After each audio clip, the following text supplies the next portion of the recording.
Welcome back to the COS Business Podcast. My name is Andrew Hasley, and I am the host of the show. Today we have on Adrian Bennett with Royal Dominion Entertainment. Yes. Can you tell us what you do in like a brief summary? Yeah, so Royal Dominion Entertainment is actually a multimedia company. It provides a lot of different services for people what they need, kind of a one-stop shop. So if you need photography, graphic design, event planning, anything like that, DJ services we have too, we kind of have it all. Okay. So it's just a one-stop shop for people that need a lot of different services. Well, sweet. I'm interested to get into that in this episode, but first I'm going to read the advertisements. Of course. Yeah. All right, our first advertiser for today is Atmos Planning. Atmos Planning is changing the way business owners and real estate investors are served by the financial service industry. They take an innovative approach through their personal CFO model to help visionaries maximize their net worth, impact, and quality of life. On top of all of that, their clients typically save 20 to 30% in taxes, even if they already are working with a CPA or bookkeeper. If you have a goal to reach $1 million in revenue, $1 million plus real estate portfolio, or $1 million plus after-tax profit while making an impact on the people around you, schedule a call today. Their website is Atmos Planning, atmosplanning.com. One day I'm gonna have that memorized. Nice. Yeah, and I should be able to have it memorized because I do music, so Right. Yeah. And so I don't know why I haven't memorized it yet. Hey, sometimes some things just don't stick. Yeah. Until you do it over and over and over. I haven't really attempted to try it, and I could on my own time read it over and over and over again, but I just haven't. And I was like, I'm just gonna read it while I'm in the episode. Yeah. It's a little bit unique, I think, to read it live like that too. Yeah, for sure. Yeah. Okay, so that's the first advertiser. The second advertiser is actually my video production company, Vehement Visuals. We produce videos for businesses, really helping them tell their stories and build strategies around their business to help potentially solve problems in their business with video or help them grow with the power of video. And that's Vehement Visuals. That's amazing. Yeah, and vehementvisuals.com is where you can check out that to book a strategy call with us. Oh, wow. And so that's the advertisements for the day, but I would like to advertise this advertising space. If you'd like for me to read an ad script at the beginning of every episode about your company, promoting your company, your cause, your mission, then you can reach out to make that happen. Reach out to me personally through the DMs or on cosbusinesspodcast@gmail.com.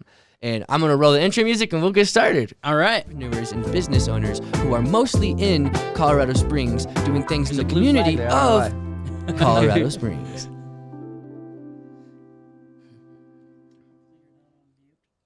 So Adrian, how's it going? It's going good. How about yourself? Doing fantastic. It's a new year. It is. It's 2021. it won, yeah. Yep, it did. It's behind us. Hopefully Yeah. new things are to come. For sure. I'm really excited about the new year. I'm always excited about the new year. I'm pretty much always excited about the new day. Yeah. We don't say happy new day. Why don't we do that? We should start that. Very true, very true. Because each day is a new adventure. Yes, exactly, man. So your business, so before we get into that, I'm interested to know, because I don't know. How long have you been in the Springs? Are you native here? Yes, I'm actually a native. I've grown up in Colorado my entire life. I haven't lived anywhere else. I started my younger years living in Divide, actually. Okay. Which is up in the mountains past Woodland Park. Really nice place. And then we made our way down to Colorado Springs, and I've been here ever since. Nice. And when did you make your way down to Colorado Springs? I would say probably when I was about 10 or 11 years old, so about 17 years ago. Okay. Yeah. So you know the city pretty well. You have Oh, yeah. You look at it from a different lens than I probably do. Yeah, exactly. Yeah, I know basically every street. You tell me For where sure. to go. I'm Yeah. And not even just that. It's like the way I look at my hometown, it has a different view. It's Quentin Tarantino. He grew up in Hollywood, and he says something about he says the other actors, they come, but they don't see it the way he sees it because it feels a little different. I bet I could Yeah. So that's interesting. Yeah, a lot of different memories when you live here. Memories, that's where it comes Yeah. from. Yeah. Because I know a lot of the streets here as well, because I like to explore. I've only been here for about 2 years, a year and a Okay. half. And so I just I love cities and I love exploring. And I love exploring the streets that you wouldn't expect to explore. Yeah, exactly. And there's still a lot of times things to discover. Me and my wife and our kids, one of our favorite things is just drive around. Yeah. And sometimes you find a street, you're like, wow, I never knew this existed. Yeah. Almost like it just magically appears. For sure. You find a new spot. Even in my hometown, I constantly find new places. Like, how did this neighborhood exist? Right? This little $1 million houses in the middle of like nowhere, or in the middle of the city, not nowhere, in the middle of right where you know. And now in Colorado Springs, you go east and there's stuff there. Yeah. Whereas before, you go east, there wasn't really much anything out there besides prairie. For sure.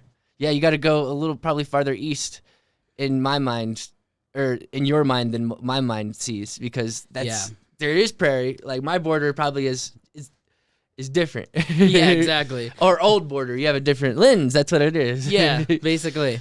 Yeah. So your business, I think you said it's pretty new. You recently started it, right? Yeah, we actually launched it December 21st. And, me and my wife like to say, while the business is new, the vision behind it is actually a long time coming. It's something we've been building on for years, and taking our experience in this industry and just applying it into our own little baby, essentially. For sure. So you guys were working for other companies in the industry before this? Yeah, so I've actually been in the entertainment industry since I was about 7 years old. Oh, wow. Yeah, my grandfather started me out in his catering and wedding business. Okay. A long time ago. His company doesn't exist anymore, but it was called Pris and Ernie's Catering. We did weddings, we did everything. Basically, if you had a wedding, we did the whole thing. And so, and Colorado Springs is a great place for that. I mean, you might have a lot of competition too on the top of that. Yeah. But there's also a high demand because people fly, drive, come out here just for their wedding, or what's the thing before the wedding or after the wedding? The honeymoon, I think. Yeah, honeymoon, engagement parties, all those things. So these are all things we've all been a part of, planned ourselves and everything. So we wanted to give a place for people to come and get some experienced people to help them give the greatest event they can. Because we've been in quinceañeras, weddings, sweet 16s, engagement parties, all kinds of stuff. If you name it, we've most likely done it within our tenure. So, and would you say that COVID sparked you to go out and do it yourself? I would absolutely say that. Yeah, when it first hit in March, I became unemployed, actually. Yeah. And so there was a moment there where I was like, okay, what am I going to do? Here's my qualifications. I could go work for waste management because I have a CDL, kind of thinking of the next best quick thing I could get to make money. And then we kind of sat back. It was a blessing that a lot of the unemployment stuff happened the way it did, because it gave my wife and I a chance to really develop something. And so that's what we did. We took our experiences and everything that we've been through and all the events we've planned and been a part of, and said, let's do a thing out of this that's ours. Yeah, you know how to do it, you know what to provide. And events, I don't really do events at all, but I've done some. And there is a lot of things that you learn doing those. There's a lot of and you've had since you were 7. You've been able to, you could probably have that like naturally. Yeah, events are part of my life. Like that's everything I am, essentially, is events and all these other things. And, the company provides a lot of other things, too, that we are skilled in. Music production is one we're getting into. Nice. Because I've been doing music for well over 15 years. And Quentin, actually, I know you know Quentin. Yeah, Quentin Blanche. We've been working together on a lot of stuff. Nice. A lot of secret stuff we haven't put out yet. Okay. We got some cool stuff coming. What software do you use? What DAW? I actually use Logic Pro. Nice. I love it. It's great. It's streamlined. Everything I need is in one space. Super easy. So you have Apple, I assume. Yes. Okay. Yeah. I'm loving my Apple products. Yeah, because I never had Logic because I never had Apple. But I'm in the music production as well, and I would always use Cubase. Okay. And then on the phone at Cubases or on the iPad, which was really cool. I actually had Cubases before I had Cubase. Wow. I had my iPad, and when I started getting into producing music, the iPad was just like, it's a $15 app, which that's expensive for an app. Yeah. But compared to the computer software, it's cheap because it's like a $300 software. Yeah, exactly. Yeah, and I don't know if I started off with Acid Pro, FL Studio, and stuff like that. Yeah, I actually started out with FL Studio. I forgot about that. I just put it in the back of my mind. And so I transitioned. I got a hold of a MacBook Pro, and I was like, you know what? I'll try this, and I love it so far. GarageBand's pretty powerful. It is, actually. Yeah, I did a lot of music scores for other podcasts through GarageBand on an iPad. Yeah, for sure. And it was really easy, actually. It was pretty fun. And GarageBand's like the precursor to Logic, right? Essentially, yeah. GarageBand was like the place you could make your music and do all this stuff, and then it evolved into what is Logic Pro, as far as I know. Which is basically having the Pro Tools. Yeah, And all the extra stuff and de-essers and Oh yeah. all the audio engineering stuff. This thing comes equipped with some of the stuff. It's pretty cool. Yeah, that's amazing. And I think there's a software update on it where you can actually add like a VFX to it, like oh wow. like reverbs and delays. But it's not on this update, or it's not on this version of it yet. But, Okay. But it does auto compress. It does. I forget the other things it does. I can check real quick. I don't want to mess with it. All right. Yeah. So that's cool. So music. You've been in the music. So with this company, it's literally 11 days old, right? Yeah, basically. So that's cool. Is that 11 days old as in 11 days as in you registered it, or 11 days as in like you guys launched it? Registered and launched, actually. Okay. We were trying to figure out all the details and solidify everything, logo, name, LLC credentials and everything like that. And it all just fell into place in a way that we just got it done. And For now sure. we're launched and we're official and we have an LLC behind it. So it's amazing. What's your plan to grow? So what we want to do is reach out to people in Colorado Springs. We also want to help promote local artists. And so through that, with our event planning, we're actually going to host events for local artists and even just regular parties, honestly. Because we have a DJ under our services as well. His name is JG the DJ. Okay. And I've worked with him for years, and he kind of wanted to just come on board with us. And he did a New Year's mix, actually, that we gave out for free last night. It was pretty awesome. Sweet. So that's another aspect we're going to do is incorporating local artists into these DJ mixes that we're going to have available to stream for free. Whether you're exercising, just want something to listen to or stuff like that, just give back to the people. Mm-hmm. And how does that connect to business development? So with the business development, what we're putting together a plan to where we could reach out to people, really networking. And I'm learning a lot of that from Quentin Blanche, actually. Yeah, he's good at that. Yeah, so a lot of my skill set involves the doing of the company, and the branching out of it is kind of where Quentin's teaching me a lot of stuff, because I never really learned how to network. Yeah. Growing up, a lot of it was word of mouth or a friend telling a friend. You guys had established business. You grew into an established business where, not necessarily. Networking is something that I think everyone should do and consistently do, but it's something that you typically do when you're first starting out. Yeah, Like, exactly. You got to build that foundation. You got to build that outreach. And I know it's something I wasn't used to when I first started. And Yeah. I think I'm pretty good at it now. Yeah, and you're doing amazing. I love it. Like I said, I love this space. When I came in here, it was amazing. Yeah, and I awesome. could tell the work you put into it, and it's awesome to see that. And it's cool to see growth like that. Like for us, we want to also move into these different venues that have like the wedding shopping malls, I call them, the wedding shopping malls, where you can see the different DJ services, different flower services stuff. You kind of pick out what places you're going to use for your wedding. Eventually, we want to get into those spots where we can present what we offer to people. Mm-hmm. What's that place? It's an old church. I can't remember. Can't remember the name for some reason. It's right. It's something.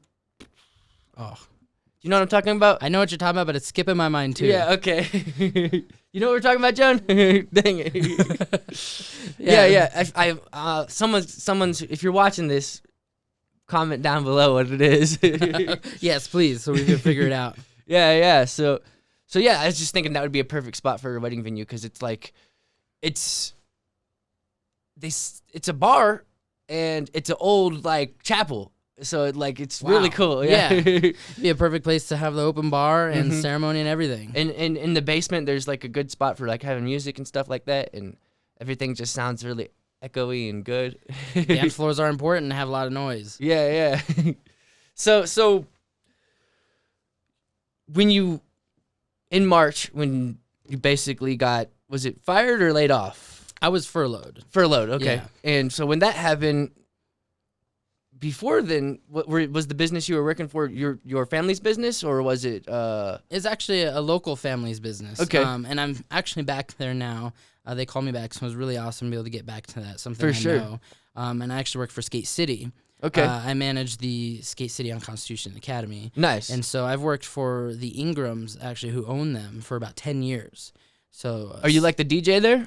I started off as the DJ, actually. Okay. Yes, when I was 17, it was my first job. I started off as the DJ, and I evolved into higher positions, started doing front counter, running the front and everything like that. And then I finally got my shot to go into management, And so I did that, and now that's what I do right now until I transition, essentially. And they were probably shut down, though, recently, right? Yes, we were, unfortunately, through the end of November and through December. And we're opening back up on Monday, which will be nice to get people back in because I love seeing everybody's faces. For sure. That's the biggest thing I love about the Skate City company is seeing people. I've always been such a people person. Yeah. And seeing these people that I see, it's just amazing to make these connections like that. Yeah, and that's a family entertainment business, and you're in the entertainment business. Exactly, yeah, and I've learned a lot through that industry.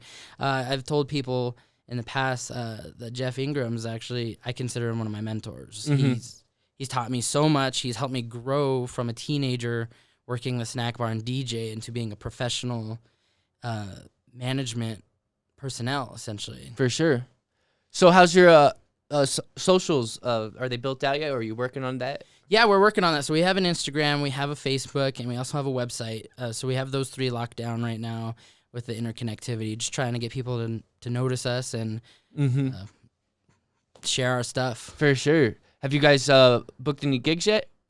We're actually working on it. We've had a couple of graphic design jobs come our way for some local artists. They wanted some custom paintings of themselves in a graphic design way, like a drawn digital picture and stuff like that. Okay, yeah. I've designed a couple logos for T-shirts and stuff like that. Nice. And so our graphic designer, actually, she's amazing. Her name's Desiree. So she's going to be like the head of our graphic design. So she does graphic design, 3D sculpting. She does all of our vinyl T-shirts that we're able to do. So she's our girl for that stuff. Yeah. And so that's where a lot of our stuff has started to come in, because with everything going on, a lot of people don't want to do events and stuff. And, which I understand. We kind of knew going into it that the first jobs would be like the voiceover work I do, the graphic design stuff she does, and everything like that. And have you thought about doing virtual event stuff?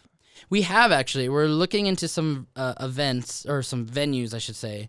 I was really inspired by Tech 9. I don't know if you follow Tech 9, but Tech 9... I'm from Kansas City. Oh, okay, so you know all about it, yeah. He's actually done some virtual events, like concerts, and I saw them, and they were amazing. And I was like, hey, that might be a way to go, depending on how everything goes. I mean, if everything gets better, we're going to move into live shows. You could help solve that problem for artists who don't even know it exists or not even know how to go about it. I know I've been playing with the live stuff, and I've also one of the events was a hybrid event that I got hired for. Oh, wow. And it was cool. Like, it was mostly online, but they had everything set up like it was also in person as well. Oh, that's amazing. And it was cool how they set it up, but they know what they're doing when it comes to that, because they started pivoting right when they needed to, right when it was, they had to. Yeah, exactly. and what's cool is like Post Malone's been doing that too, going live and also like doing donations and stuff like that. I think he raised like $300,000 and wow, with one concert. Like every 30 minutes, it was like another $100,000. It's pretty crazy. Oh, wow. That's amazing. Yeah. That's good that he's doing that. Yeah. And it was really cool. But when you say you're looking for venues for live events, are you thinking like venues where it would allow you to host the cameras and the talent? Yeah, exactly. Yeah, because and that's what we want to find, is a space that we could keep all our artists and workers safe, because we do want to respect the rules and everything like that. Sure. And we want to keep our staff safe as well when we do these kind of things, because we don't really know what's going to happen going forward. And so once we find a venue that's perfect, fits that, we'll start doing some stuff like that, because I'm in contact with a lot of different local artists that want to start putting their stuff out there but don't quite know how to. Yeah. And some venues like the one I was thinking about, or Coati or places like that, if you let them know, hey, can we get this venue in advance? We'll have whatever maximum people we can have, and it's going to be a live event. Tell them that. And then there's also the online venue, which is either you're using Eventbrite or you're using Facebook or you're using YouTube, and I'm sure there's some other ones too. But one thing that's cool about Facebook now is with their live feeds, they've integrated it really well. You can connect it fully to OBS, and you could always already do that. You just take the stream key and you put it in the software, and then now you can have full control of what's going on with with the event. And I don't know if you're familiar with OBS or anything. I am actually not. I'm still researching a lot of that stuff. There's a lot of aspects that I'm still learning myself. I always like to be up to date on information. For sure. So it's constantly researching and figuring out the best way to go about things. Yeah, exactly. And OBS, like, you can pull your hair out easily with that. Well, that sounds like a fun time. I know when I first got it back in 2017 when I was doing a podcast and playing with lives, and it was only virtual. It was a virtual only podcast in 2017. Oh wow. Yeah. But I learned a lot of the basics of OBS. But what's cool though about Facebook though is they've recently allowed you to put paywalls on the live streams. Really? So people can actually you can within Facebook, it's integrated. People can pay the admission fee in Facebook, so they're in a safe environment. Facebook, Yeah.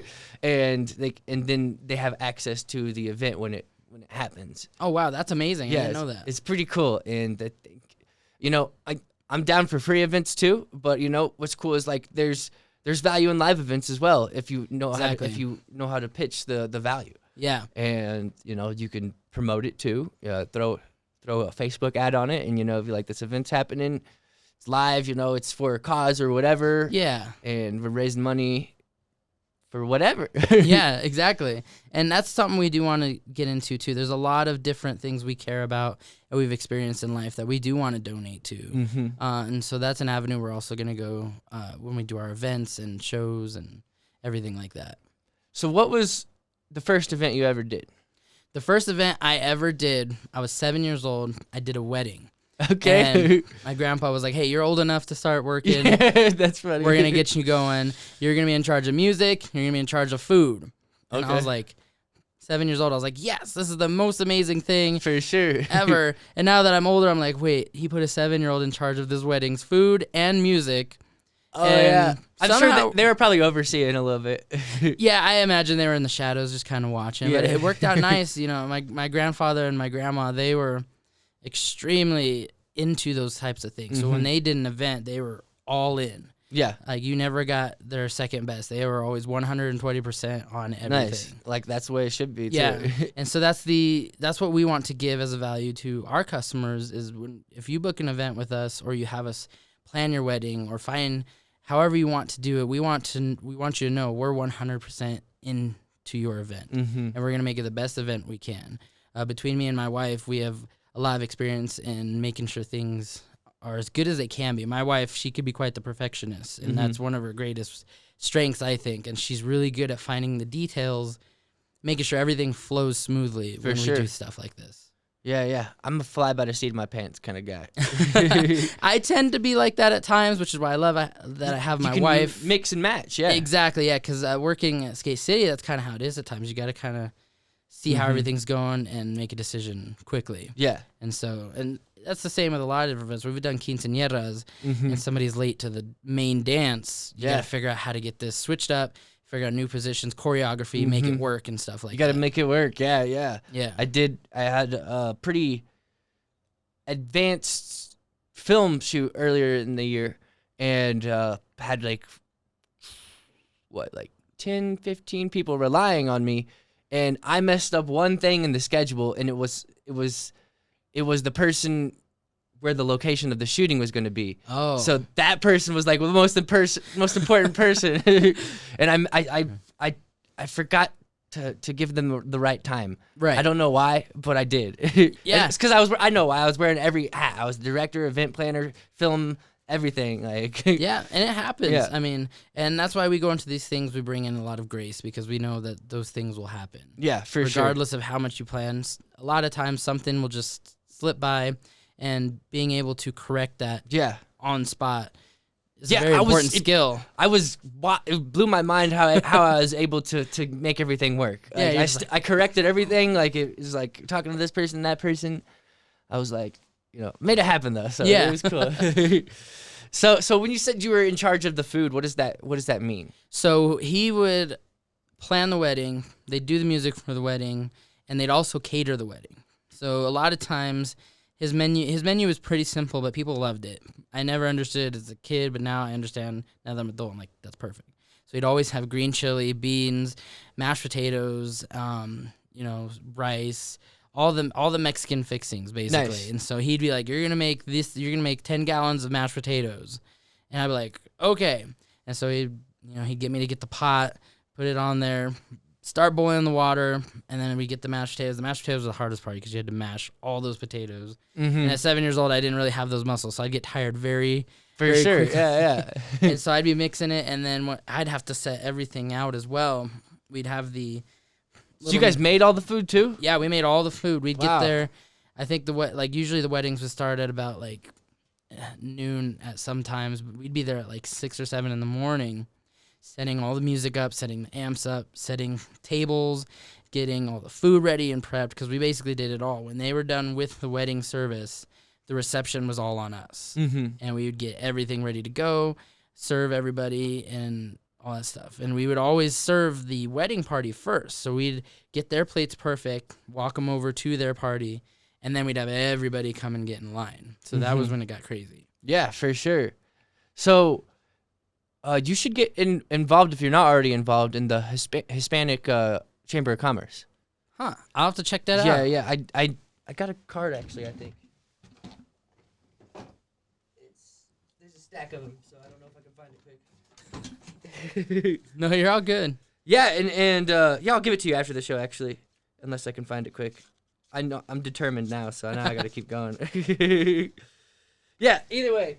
Yeah, I could get you a connection with some of the people who are the head councils and head of the council. I don't know what the Right. I don't know the title, but I know what you mean, though. I get what you're saying. yeah. Definitely, I think that might be a good connection with you, especially since you have a lot of experience with, I can't say the word, quinceañera? Quinceañeras, yeah. Okay. Yeah, I've actually been what they call a chambelán for 2 of them, and the chambelán's the main guy. He's the one that escorts the girl the entire day and then dances with her. He's kind of like the man of honor, essentially. Okay. And so we've also planned those events, me and my wife, from the whole event to the dance, because the dance is a huge thing. If you've ever been to a quinceañera, or if you haven't, the dance is a huge thing. Okay. That's presenting basically the girl that's supposed to be the princess of the day, and so that dance has to incorporate all those different aspects of showing her off while you have a whole party along with her in the quinceañera. For sure, and that's just a good networking move, I think, for you specifically, and can help you grow, because it sounds like you have a lot of experience in the Hispanic community. Yes, yeah. Growing up with my grandfather, that's basically what we did. We did these events. A lot of them were Hispanic oriented, and so that's kind of what we want to bring. We want to bring that flavor even outside of those events, like the quinceañeras and stuff. Sometimes people want that extra flair, and we can add that since we know all these different aspects. And we have access to different catering services and stuff like that as well that we'll be rolling out here soon too. Yeah, sweet, man. So, what's your plans for the future? So I would really, really like to be on my own through the company for myself. Personally, that's a goal that I've aspired to since I met Jeff Ingram, is to be my own boss, because the man's phenomenal. I mean, he's been in the industry forever, and I've learned a ton from him. And for sure. If there's anything I have learned is, try to be your own boss. Build something and build a legacy that's important to you and important to the community. And he's really taught me that in the business aspect, because when I was younger, I was like, money was the only focus. And money is super important in the business world. Any business person will tell you that. But his sense of community is what inspired me. For sure. He is very, very community-oriented. He does tons of work with schools all around Colorado, and it's just amazing. And so I aspire to bring that sense of community through our company, so that way when people see us, they're like, oh, it's a family name. It's not just a company. We want people to have it be a household name, but also be a name people incorporate with the word family. Yeah. Because we want to reach out to underprivileged kids as well. Growing up, I didn't have access to a lot of the things I do now, and I want to show kids how they can do that, how they can turn whatever rough situation they have into something beautiful, whether it's music, graphic design, photography. We want to teach these things and build the next generation of entrepreneurs. For sure. And, and make money doing that, because money is important to keep going and living. But we want to grow this sense of community where we can teach the next generation how to do the same things we do. For sure.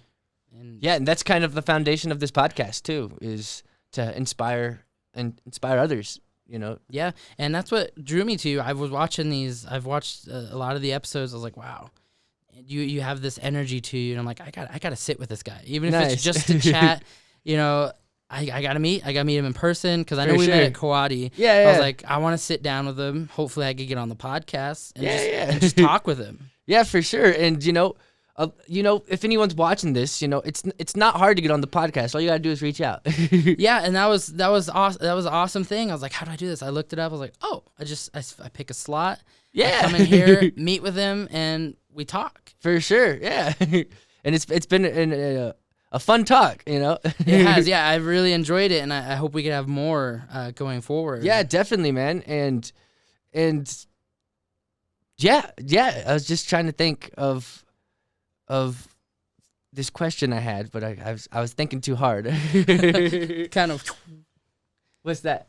Oh yeah, a book. Is there a book that's been transformative for you? Yes, the title of it is actually escaping my mind right now. And it was amazing. It was actually a book that Quentin gave me pretty recently. It was for my birthday. And it's escaping my mind right now, and I feel so bad about that. But I've been. What was it about?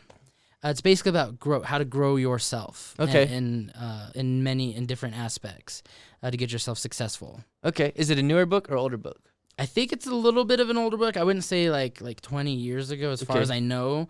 It seems to be more of a modern book. I think one of my favorite books on that is like a book from like the 1920s or 30s or something like that.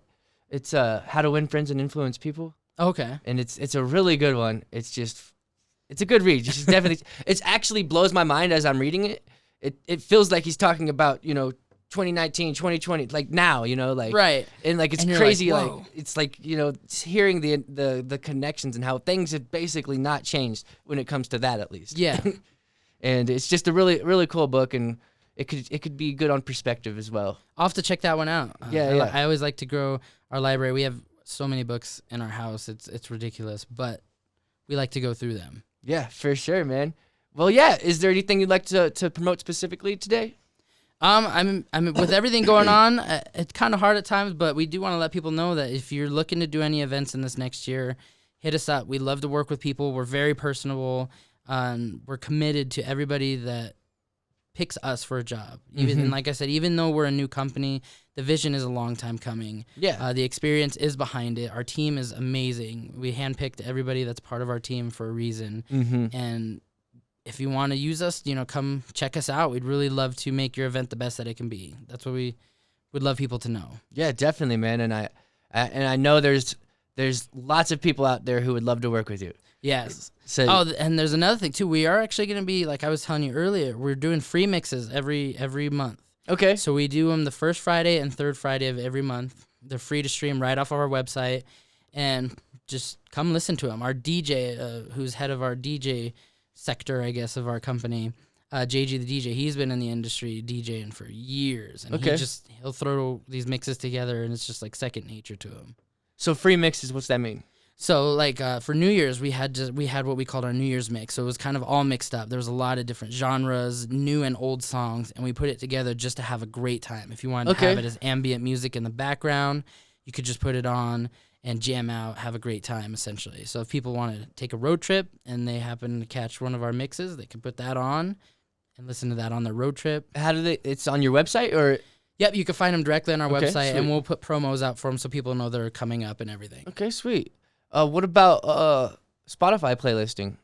We have thought about that. We're probably going to venture into that once we get more local artist work. So we're going to help develop artists locally once we get them in our studio and show them all these different avenues that they can stream their music. Yes. And so the mixes that we do with JG the DJ, those will strictly be on our website. But once we start getting artists like Quinton out, their music will be available on almost every streaming service we could get our hands on. For sure. And I don't know if you know about it, but DistroKid, is that what you use? Yeah, DistroKid is actually something we're going to be implementing when Yes. when we're putting the music out. DistroKid's a fantastic It's tool. phenomenal. They really. I was just talking about it with someone on a different episode, but they've really changed the game.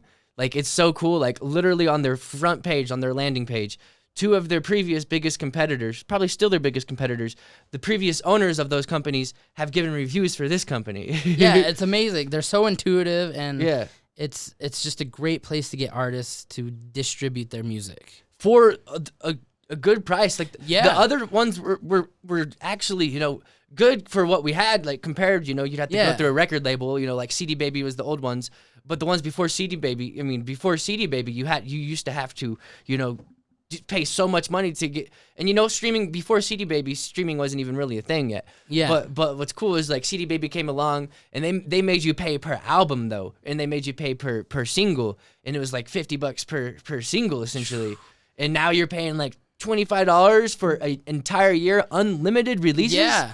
Unlimited. It's amazing. It's a tool that artists need to know about. Yes. And that's part of what we're going to educate them on. For sure.